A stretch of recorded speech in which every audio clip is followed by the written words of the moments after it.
നമസ്തേ. കഥകളതി സാഗരത്തിലേക്ക് സ്വാഗതം. ഇന്ന് ശനിയാഴ്ച. ഞാനൊരു പാചകക്കുറിപ്പൊക്കെ ആയിട്ടാണ് വന്നേക്കണേ. കഴിഞ്ഞ ആഴ്ച പാചകക്കുറിപ്പൊക്കെ റെഡിയാക്കി വെച്ചു. അപ്ലോഡ് ചെയ്യാൻ നോക്കിയപ്പോഴേ ഒരു ഫോള് പറ്റീന്നേ. നെറ്റ്വർക്കില്ല അവിടെ. ശനി ഞായറും എൻ്റെ ഫോൺ ഔട്ട് ഓഫ് ഓർഡർ ആയിരുന്നു. ഒന്നും ചെയ്യാൻ പറ്റില്ല. അപ്പോൾ ഈ ആഴ്ചയിൽ എനിക്ക് മറ്റു പല വർക്കുകളും ചെയ്യാൻ ഡിലേ വന്നു. നാളെ ഇന്ന് ശനിയാഴ്ച ഞാൻ എൻ്റെ പാചകക്കുറിപ്പ് പ്രസൻറ്റ് ചെയ്യുന്നു. നമ്മൾ ഈ പല പച്ചക്കറികൾ, എൻ്റെ ഭവനത്തിൽ പച്ചക്കറികൾ മാത്രമേ ഉപയോഗിക്കുള്ളൂ കേട്ടോ പാചകത്തിനൊക്കെ, വേറെ ഒന്നും ഇല്ല. അപ്പോൾ ഈ ഉണ്ടനിറത്തിലുള്ള വഴുതനങ്ങ ഇവിടെ ആഴ്ചയിൽ ഒരു പ്രാവശ്യം 2 പ്രാവശ്യമൊക്കെ ഒരു പച്ചക്കറിക്കാരൻ വണ്ടിയിൽ പെട്ടിയോട്ടോ പോലെയുള്ളൊരു വണ്ടിയിൽ കൊണ്ടുവരും. അപ്പോൾ മേടിക്കും. അപ്പോൾ സാധാരണയായിട്ട് നീളം വഴുതനങ്ങയൊക്കെ കാണാറുണ്ട്. അതൊന്നും ഞാൻ ചിലപ്പോൾ മേടിക്കില്ല. ഉണ്ട വഴുതനങ്ങ കണ്ടു, വയലറ്റ് നിറത്തിലുള്ള അത്ര വലിയ തക്കാളി പോലത്തെ വലിയ ഉണ്ട. മാങ്ങകളൊക്കെ ഉണ്ട്. ആ വഴുതനങ്ങ കണ്ടപ്പോൾ ആ വഴുതനങ്ങ കൊണ്ട്, അങ്ങനത്തെ വഴുതനങ്ങ കൊണ്ട് ഞാൻ ചിലപ്പോൾ മെഴുക്ക് പുരട്ടി വയ്ക്കും, സാമ്പാറിലൊന്നിടും. അവിയലാണെങ്കിൽ ഒരു കഷ്ണമൊക്കെ മുറിച്ചിടും. അത് മുഴുവനിട്ടാകെ കുഴഞ്ഞ് ഇവിടെ ആർക്കും അത്ര അധികം ഇഷ്ടമല്ല. അങ്ങനെയൊക്കെ ചെയ്യാറുണ്ട്, പലതും ഉണ്ടാക്കാറുണ്ട്. വഴുതനങ്ങ കൊണ്ട് ഞാൻ ബജ്ജി ഉണ്ടാക്കാറുണ്ട്. അത് വൈകുന്നേരത്തെ ചായയ്ക്ക് പ്രയോജനപ്പെടുന്ന വിധത്തിൽ കടലമാവിൽ മുളകും ഉപ്പും കായവും ഒക്കെ ചേർത്ത് ഇത്തിരി സ്ട്രോങ് ആയിട്ട് എന്നിട്ട് ആ മാവ് സെറ്റ് ചെയ്തിട്ട് വഴുതനങ്ങ കനം കുറച്ച് കീറിയിട്ട് അതിൽ മുക്കി വറുത്ത് കോരിയിടുക. ഒരു എണ്ണ പലഹാരം കേട്ടോ. അപ്പോൾ എണ്ണ അധികം ചെല്ലാനൊക്കെയുള്ള സാധ്യതയുണ്ട്. വല്ലപ്പോഴൊക്കെ ഒത്തിരി എണ്ണ പലഹാരം തോന്നു വെച്ചിട്ട് അതുകൊണ്ട് നമ്മൾക്ക് വല്ലതും പറ്റുമോ? ഒരു ഒന്നും പറ്റില്ല.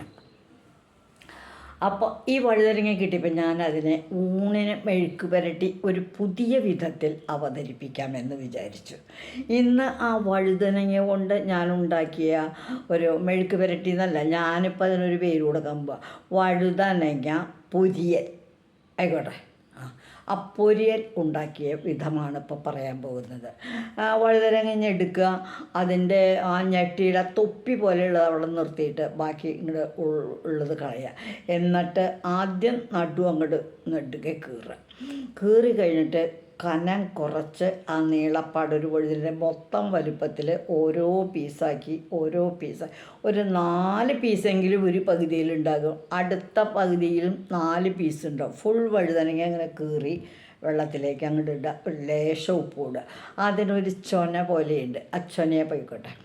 ഇനി നമുക്ക് ഇതിന് വേണ്ട ഒരു മാവ് സെറ്റപ്പ് ചെയ്യണം. ആ മാവ് സെറ്റപ്പ് ചെയ്യുന്നതിന് ഞാൻ അല്പം മൈദയാണ് എടുത്തത്. മൈദയ്ക്ക് ഈ കടലമാവിൻ്റെ സ്വാദൊന്ന് വേറെ, മൈദയുടെ സ്വാദൊന്ന് വേറെ, വ്യത്യാസമുണ്ടല്ലോ. മൈദയാണ് എടുത്തത്. ആ മൈദയിലേക്ക് അല്പം അച്ചാർ പൊടി ഇട്ടു. അച്ചാർ പൊടിയിൽ കായമുണ്ട്, ഇത്തിരി ഉലുവയുണ്ട്, മുളകും ഉണ്ട്, ഉപ്പും ഉണ്ട്. അതങ്ങോട്ട് ഇട്ടു. പോരാതെ വന്നാൽ മാത്രം ഇട്ടാൽ മതിയല്ലോ ഉപ്പ്. പിന്നെ ഒരു തണ്ട് കറിവേപ്പിൻ്റെ എല്ലാം ഊർത്തി ഇങ്ങനെ എടുത്തിട്ട് അതിനെ ഇങ്ങനെ ഒന്ന് പിച്ചാത്തിക്ക് ഒന്നങ്ങോട്ട് അരിഞ്ഞ് പൊടിയായിട്ട് അതും ഇട്ടു. ഇത് കൂടാതെ പിന്നെ അതിലേക്കിട്ടത് അല്പം സാമ്പാർ പൊടി ഇട്ടു. ആ സാമ്പാർ പൊടി ഇട്ടു. ദോശപ്പൊടി ഉണ്ടായിരുന്നു, അല്പം ദോശപ്പൊടി ഇട്ടു. ഇതൊന്നും കൂടാതെ പിന്നീട് ഞാൻ അതിലേക്കിട്ടത് ഒരു സവോള. ആ സവോള ഒരെണ്ണം മുഴുവൻ വേണ്ടിയൊന്നുമില്ല, വലിയ സവോളയായിരുന്നു. അപ്പോൾ അതുകൊണ്ട് അതിൻ്റെ പകുതി എടുത്തിട്ട് പകുതി അങ്ങോട്ട് മാറ്റി വെച്ചു. ബാക്കിയുള്ളത് ഇങ്ങനെ കീറി വിലകം കീറി പൊട്ടിയായി അരിഞ്ഞിട്ട് അതും ഇതിലേക്ക് അങ്ങോട്ട് ഇട്ടു. എല്ലാം കൂടി അങ്ങോട്ട് ചേർത്ത് ഇളക്കി നല്ലൊരു കുഴമ്പ് രൂപത്തിൽ അങ്ങോട്ടായി. കട്ടി ഉണ്ടോ ചോദിച്ചാൽ കട്ടി അത്രയില്ല. ഇത് മുക്കിയെടുക്കാൻ അങ്ങോട്ട് ഇത്തിരി ബുദ്ധിമുട്ടാണ്, മുക്കിയെടുക്കാൻ ഇല്ല. അതിന് നമുക്ക് ഇങ്ങനെ സ്പൂൺ കൊണ്ടെടുത്ത് കുറച്ച് വെച്ചിട്ട് ഇങ്ങനെയൊന്ന് പരത്തി തേച്ചെടുക്കാനായിട്ട് പറ്റും. ഒരു വാഴയുടെ ഇല നമ്മുടെ കയ്യിലേക്ക് അങ്ങോട്ട് വയ്ക്കുക, അല്ലെങ്കിൽ ഒരു പ്ലേറ്റ് ആയാലും മതി, പോരായൊന്നുമില്ല. ഒരു വശം ഈ കീറി വെച്ചേക്കണ ഈ വഴുതനങ്ങയുടെ ഒരു കഷ്ണം അങ്ങോട്ട് എടുക്കുക. എണ്ണ അടുപ്പത്ത് വയ്ക്കുക. അതങ്ങോട്ട് ചൂടായി വരുമ്പോൾ എണ്ണ അടുപ്പത്ത് വെച്ചിട്ട് അങ്ങനെയാകുമ്പോൾ ഒരുപാട് എണ്ണ വേണം. ഞാൻ ചെയ്യുന്നത് നോൺ സ്റ്റിക്കിൻ്റെ ഒരു തവ ദോശ സാധാരണ ഉണ്ടാക്കുന്ന തവയല്ല കേട്ടോ, അല്ലാത്ത ഒരു തവ. ചിലപ്പോൾ ദോശ വിട്ട് കിട്ടാനൊക്കെ ബുദ്ധിമുട്ടാവും. അതുകൊണ്ട് വേറെ ഒരു തവ, ആ തവ വെച്ച് അതിലേക്ക് ഒരു 2-3 സ്പൂൺ വെളിച്ചെണ്ണ ഒഴിച്ചിട്ടൊന്നിങ്ങനെ എല്ലായിടത്തും വയ്ക്കുക. എല്ലായിടത്തും നല്ലോണമൊക്കെ ഒന്ന് പെരണ്ടു, അത്രേ ഉള്ളൂ. അതിലേക്ക് ഈ ഒരു പീസുമേ ഈ മാവ് അങ്ങോട്ട് തേച്ചു അതിനെ അങ്ങോട്ട് പതിച്ചു വെച്ചു, തിരിച്ച് മാവ് അടിയിൽ വരത്തക്ക വിധത്തിൽ വെച്ചു, മറ്റേ പുറത്തും മാവ് തേച്ചു. അങ്ങനെ ഈ 8 പീസുകളെയും അതിലേക്ക് അങ്ങോട്ട് വച്ച് കഴിഞ്ഞിട്ട് എണ്ണ പതുക്കെ വെച്ചുള്ളൂ കേട്ടോ. ഗ്യാസ് വളരെ താഴ്ത്തി വെച്ചു. എന്നിട്ട് പിന്നെ കുറേ നേരമൊക്കെ ഞാൻ അങ്ങോട്ട് കിടന്ന് അടച്ച് വെക്കരുത്. അടച്ച് വയ്ക്കുമ്പോൾ ഇത് മുറുകയല്ല ചെയ്യുക, എന്തോ അലുത്തു, അത് വേണ്ട. അപ്പോൾ പതുക്കെ ഈ കുറച്ച് എണ്ണയിൽ കിടന്ന് അതിൻ്റെ ആ നമ്മൾ ഈ ഉണ്ടാക്കിയ സെറ്റപ്പാക്കിയ മസാല ചേർന്ന് ഈ വശം അങ്ങോട്ട് നല്ലതുപോലെ അങ്ങോട്ട് പതുക്കനെ മുരിഞ്ഞ് കഴിയുമ്പോൾ എന്ത് ചെയ്യണം?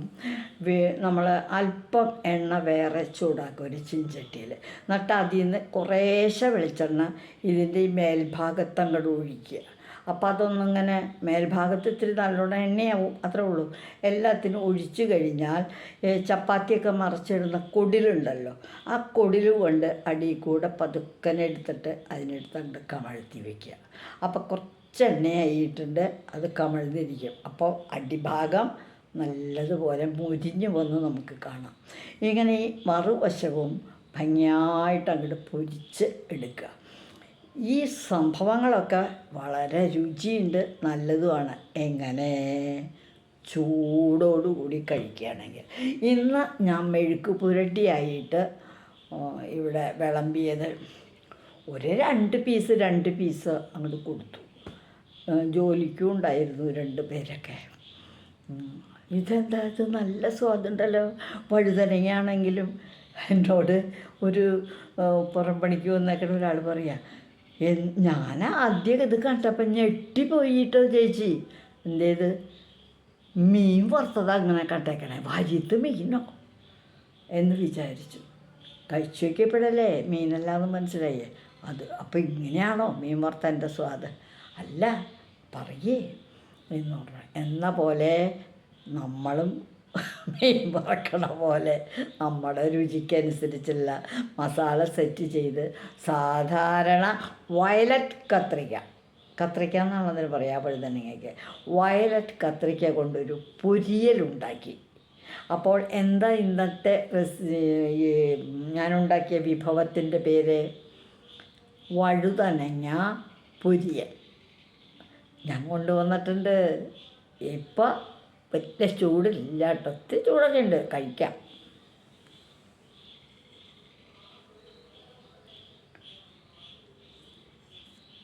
ഇതാ നോക്കൂ, ഞാൻ ഇതിനകത്തൊരു 4 പീസ് വച്ചിട്ടുണ്ട്. 4 പീസ്. അടിയിലായിട്ട് ഒരു 2 കറിവേപ്പിൻ്റെ തണ്ടങ്ങോട്ട് വെച്ചു. ആ മുറിച്ച സബോളയുടെ പകുതി അതിനെ ഒന്ന് മലർത്തി വെച്ചു. അങ്ങനെയാണ് ഇപ്പോഴത്തെ അലങ്കാരങ്ങളൊക്കെ. ഒരു കൊച്ചലങ്കാരമൊക്കെ ഇപ്പം ഞാനും ചെയ്തു, അത്രയേ ഉള്ളൂ. ഇതാ നോക്കൂ, ഈ സവോളയെ അങ്ങ് മലർത്തി വെച്ചു. 2 തണ്ട് കറിവേപ്പിൻ്റെ ഇല വെച്ചു. അതിൻ്റെ ഉള്ളിലെ പ്ലേറ്റിൽ ഇതാ വഴുതനങ്ങ. കരിഞ്ഞു പോയിട്ടല്ല കേട്ടോ, ഇത് കരിഞ്ഞിട്ടില്ല. നിറം ഇങ്ങനെ ഇത്തിരി സാമ്പാർ പൊടി ഇട്ടിട്ടുണ്ടല്ലോ, അപ്പം ഇത്തിരി നിറത്തിന് മാറ്റം വന്നു. പിന്നെ മുളകും മഞ്ഞപ്പൊടിയും ഒന്ന് മൊരിയുമ്പോൾ ഒരു നിറം മാറ്റം ഉണ്ടല്ലോ. കരിഞ്ഞതല്ല ഇത്. ഇതാണ് ഇന്നത്തെ ഞാൻ പ്രസൻറ്റ് ചെയ്യുന്ന, പാചക വീതിയിൽ ഞാൻ പ്രസൻറ്റ് ചെയ്യുന്ന വയലറ്റ് വഴുതനങ്ങ, അല്ലെങ്കിൽ വയലറ്റ് കത്രിക്ക എന്ന് പറയും ഇതിനെ. കത്രിക്ക പൊരിയൽ ഒന്നുണ്ടാക്കി നോക്കൂ, നല്ലതാണ് കേട്ടോ. ഞാൻ ഊണ് കഴിക്കുമ്പോൾ കൂട്ടിയതായതുകൊണ്ട് ഇപ്പം കഴിക്കുന്നില്ല. ഇത് ഒരു വെറൈറ്റിയാണ്. ചൂട് ആണെങ്കിൽ നല്ല സ്വാദായിട്ടിരിക്കാം. ഇത്തിരി സംഭാരവും കൂട്ടി ഇത്തിരി ഒരു നുള്ള് തൊട്ടു ഉപ്പിലിട്ടത് ഒന്ന് വരണ്ട് തൊട്ടു സുഖമായിട്ട് കൊണ്ട് കഴിക്കാം. വഴുതനങ്ങ മെഴുക്ക് പുരട്ടിയും വഴുതനങ്ങ അങ്ങനെയൊക്കെ ചെയ്യണത് നമ്മൾ പതിവുണ്ടല്ലോ. ഒരുപാട് എണ്ണയും വേണ്ട. അങ്ങനെയുണ്ടൊരു ഗുണം. വെളിച്ചെണ്ണ ഒരുപാട് ഉപയോഗിച്ചൊന്നും വേണ്ട.